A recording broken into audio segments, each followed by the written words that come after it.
Empire.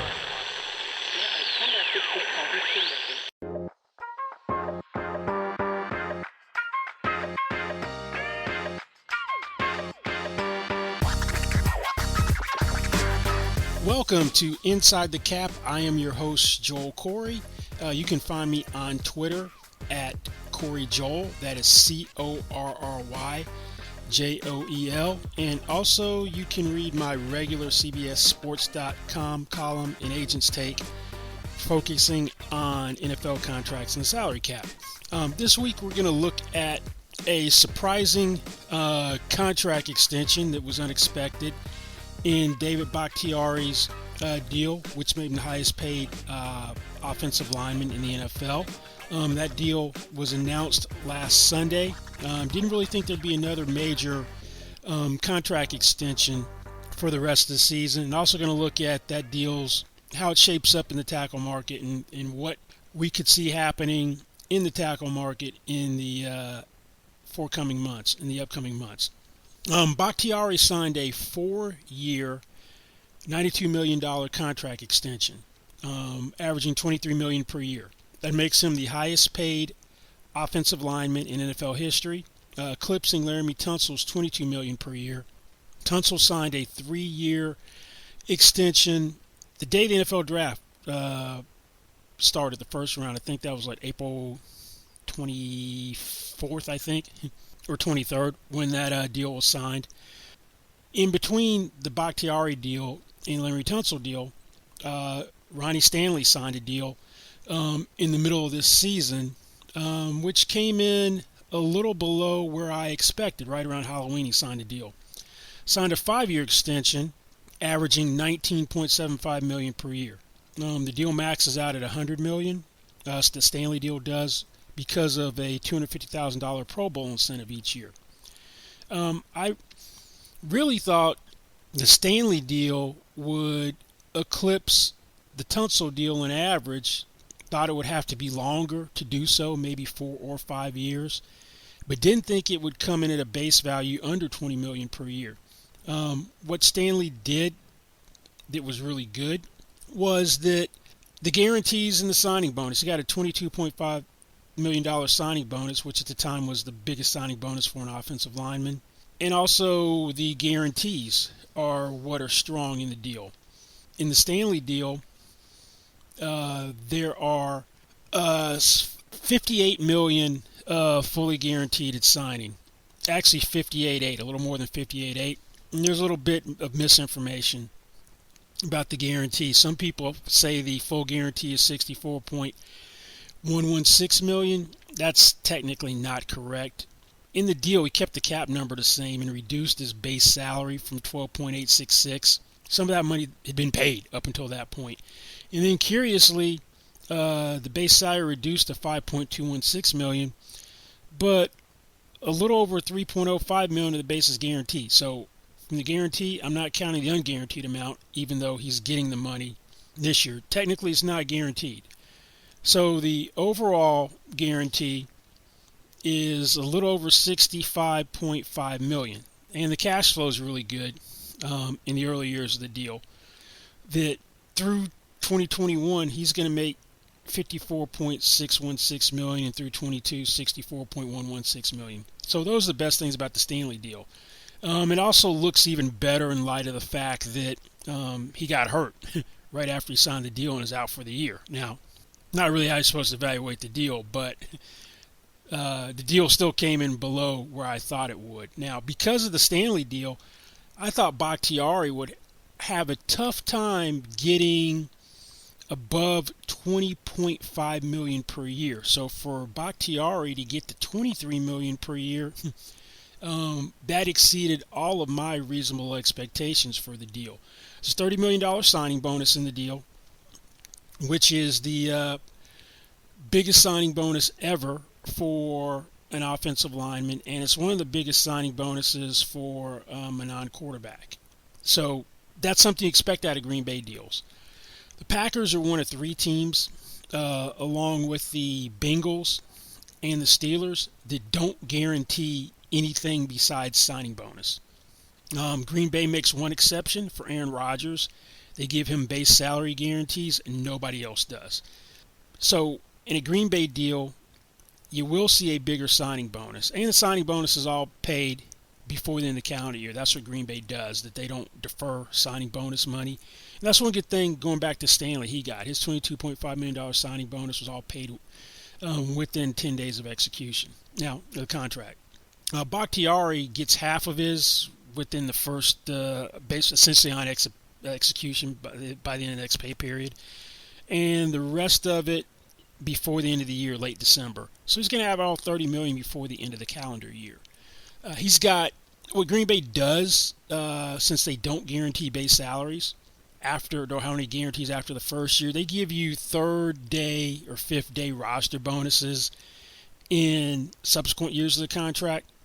In Bakhtiari's instance, he's got an $11,072,059 third day league year roster bonus for 2021. There's a $9.5 million third day league year roster bonus in 2022 and a $9.5 million third day league year roster bonus in 2023. That's so the team will have to make a decision on you sooner rather than later because there aren't any guarantees. But the money technically is not guaranteed. And we saw in Nick Perry's case in 2019, he had a pretty substantial March roster bonus, got cut. So that doesn't mean you're going to get the money. But in Bakhtiari's case, since we're talking the third day of the league year is March 19th, which is basically 4 months away, 5 months away. Essentially, he has practically a little over $41 million fully guaranteed. Bakhtiari also has $500,000 Pro Bowl and playoff escalators. They're in his current contract, and the triggers are the same, which could bring the total to $94 million. The total, and the trigger is he's got to make the Pro Bowl in the preceding year, and the Packers have to make the playoffs for the escalator to kick in. So that's $500,000 in 2022 through 2024. And then in 2024, he also has that as an incentive. So that's an extra $2 million that he can make. But and the cash flow is really good in the deal. If you look at the cash overall, through 2021, it's going to be at $50.5 million. It's going to lag behind Ronnie Stanley, but still, it's really good. He passes Stanley. He's at $64.5 million through 2022, and Stanley's at $64.116 million. From a cap standpoint, Bakhtiari's deal increased Green Bay's cap, or his cap number this year, about a little over $1.5 million, $1,552,942 was the cap increase because they lowered his base salary in the deal down to $1.05 million for the rest of the year. Prior to this, his base salary was $10.5 million. So essentially, that means for the first 8 weeks of the season, or 9 weeks, I should say, he was making $10.5, and then for the last 8 weeks, for base salary, he's making $1.05 million. So when you blend his salary together, you come up with he's going to make $6,052,942 in base salary now. So as opposed to $10.5, and you got the $30 million signing bonus layered on top of that. So that's how you get the cap number going from $14.7 to $16,252,942. Now, what does this really mean in the future for Green Bay? Because they've been signing people and getting their core guys under contract, like Kenny Clark back before the regular season started. They re-signed him, and Bakhtiari, Corey Linsley, the center. Now he's having a very good year, Pro Bowl caliber year. He's most likely going to get some postseason honors. I'm not sure how they're going to fit him into the equation, and he's probably going to want to be the highest paid center in the league or close to it, which is right now Ryan Kelly at about $12.4 million. But Packers now have a little over $5 million of salary cap room they could carry over. They have 40 players under contract for next year, $198.6 million of cap commitments according to NFLPA data. The problem is the cap is going down because of COVID-19. The NFL and NFLPA set a salary cap floor of $175 million for next year. In the top 51 count during the offseason. So you could carry over the $5 million if you don't, or whatever you have left over at the end of the year. But with 40 players under contract, that's really closer to having $207 million of cap commitments once you have your top 51 filled in. And then you subtract out the carryover, you're about 202 of where you are when the cap could be as low as $175 million. So something's got to give, which means that David Bakhtiari's roster bonus in 2021 of a little over $11 million is most likely going to be converted into signing bonus to help the Packers become cap compliant by the time the new league year starts on March 17th in 2021. And if you take that roster bonus and you convert it into signing bonus, you're going to be able to stretch it out over 4 years to pick up cap room. So the proration that's going to go into the future years is going to be $2,768,014 will be the proration. So you're going to pick up $8,304,044 of cap space right there with that restructure. So I'd expect that to happen. Now, the Bakhtiari deal is really, as I said, is really where I expected Ronnie Stanley to come in. And if you wanted to put that into the Ravens structure, because they don't do what the Packers do in terms of not having base salary guarantees, and let's say he got a 4-year extension, got the same 4-year extension, then you're really talking that Ronnie Stanley should have had about $57.5 million fully guaranteed at signing and about $64.5 million guarantees, and been up after 2024 as opposed to 2025. I really thought that Stanley deal was going to hinder where Bakhtiari came in, but it didn't. But one thing I do think Bakhtiari was trying to do was he looked at the Laramie Tunsil deal, and Tunsil at $22 million on a 3-year extension. When Tunsil's going to be up, would be a free agent in 2024. If he continues to play at the level he's playing at, Pro Bowl caliber tackle, odds are the Texans are going to have to put a franchise tag on him. And his franchise tag would be 120% of his cap number in 2023. So that was going to of $21.75 million, which means to put a first franchise tag on him in 2024 would be $26.1 million. Now, if you take Tunsil's 66, the new money on the extension, plus the franchise tag, you get to $92.1 million. So I suspect that was really what the goal for Bakhtiari was since he's got an extra year, or 4 new years as opposed to 3 with Tunsil, they were targeting that and got very close, which is phenomenal considering where the Ronnie Stanley deal came in. Now, it's hard to see anyone really surpassing Bakhtiari very quickly. I didn't think Tunsil was going to get past after Ronnie Stanley couldn't do it, and Bakhtiari did it. Tunsil, because his franchise tag number is going to be $26.1 million in 2024. 2023, if they're going to extend him, that's going to be the starting point, 26.1. And Tunsil, who did his deal without a traditional agent, is probably going to be looking at 2 franchise tags and go. Second one's $31.32 million. You average those two, we're talking $28.71 million. So basically, he's going to be in the $28 million neighborhood.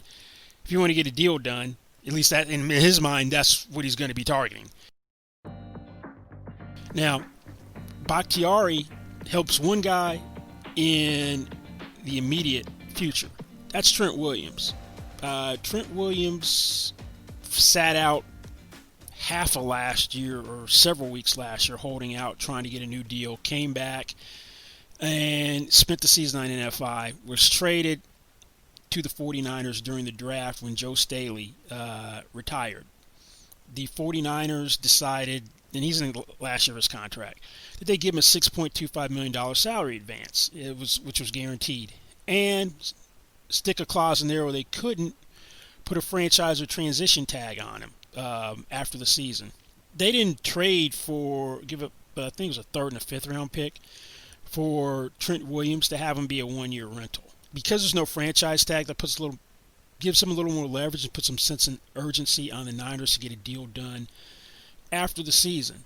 He's still playing a Pro Bowl caliber year. When Trent Williams plays, he's been a Pro Bowl caliber guy. He's having another one of those kinds of years. He's 32 right now. He'll be 33 next year. And he's going to be looking at this from the standpoint that we saw the market move from Lane Johnson at $18 million last year to now we've got a $22 million guy in Tunsil, a guy almost at 20 at Ronnie Stanley, and David Bakhtiari at 23. You had Anthony Costanzo sign a deal at the beginning of right before free agency started at $16.5 million per year.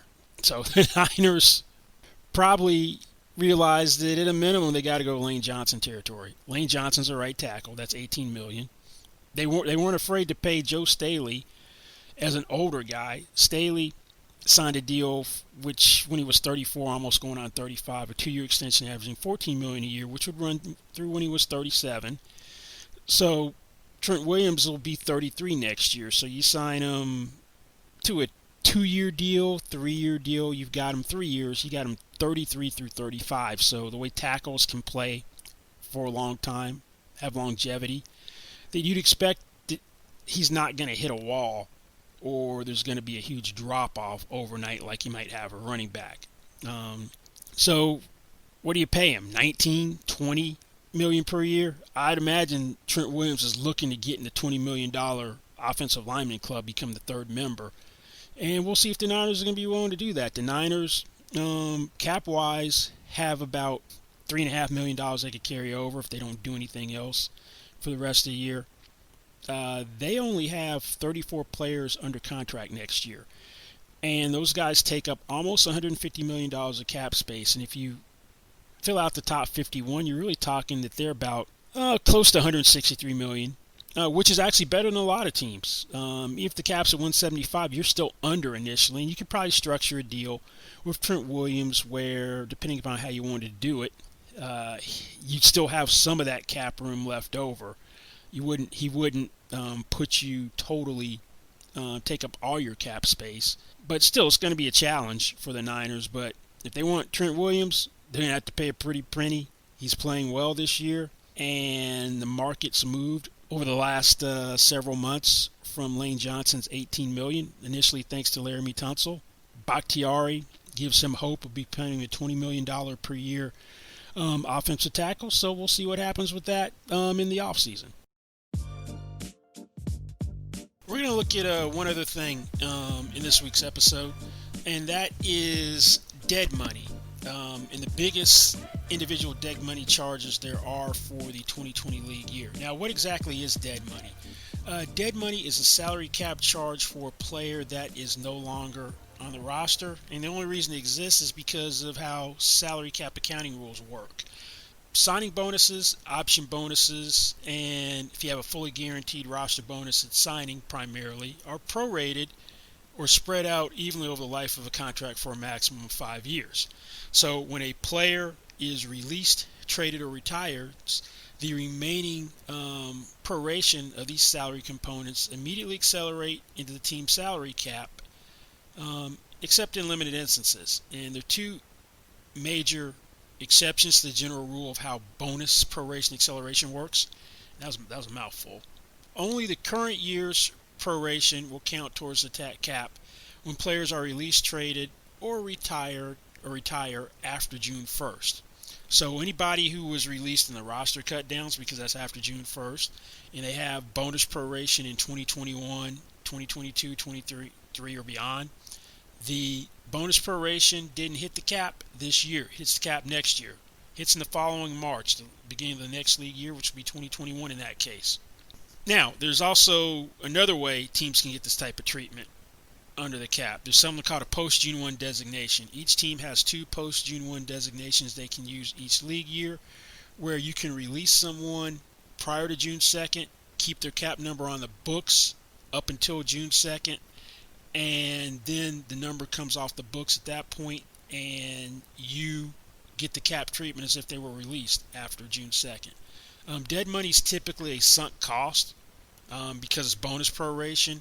The only instance where there's any type of payment associated with dead money is if a guy's released during the season. Then there's dead money for what he earned, or if there's salary guarantees, and the team still has an obligation to pay the player something. So dead money isn't a great thing for a team. Some teams, like the Bills a couple of years ago, they were doing a complete teardown, and anything that the previous GM Doug Whaley brought in, they were getting rid of. So that was intentional on their part to have a ton of dead money. Reggie McKenzie, when he took over the Raiders in 2012, that was, had to do the same thing because of the way Al Davis was, the late Al Davis was running the team. That he had to get bad contracts off the books and had an inordinate amount of dead money to do so to clean up the cap. Now, if you have a bunch of dead money, it limits your workable cap space and can have and hinder your ability to compete, to field a competitive team in the short run. And also it shrinks the money cap room you'll have in free agency or to give contract extensions to important players. Now, that's generally how dead money works. Now, let's look at the guys who got the biggest amounts of dead money this year. Brandon Cooks with the Rams, $21.8 million in dead money. That is the most dead money related to an individual player in one league year. It breaks the record of that was set last year with Antonio Brown. The Steelers had a $21.12 million cap charge in 2019 for Antonio Brown. Now, Brandon Cooks has that at $21.8 million. Now, how'd they get there? Well, they signed him to a 5-year, $81 million extension in 2018. And the way that thing was set up, it had a $7 million signing bonus and a $17 million option bonus. So you got the signing bonus prorated over 5 years, then you got the option bonus prorated over 5 years. They traded him a couple weeks before the draft to the Houston Texans. And part of the dead money is he had a $4 million roster bonus that was due on the third day of the league year, March 20th. That's part of the Rams' dead money because the trade occurred after that. So you've got $17.8 million in bonus proration because all the bonus proration from the signing bonus and the option bonus hits this year because it's before June 2nd. You add that $4 million, $21.8.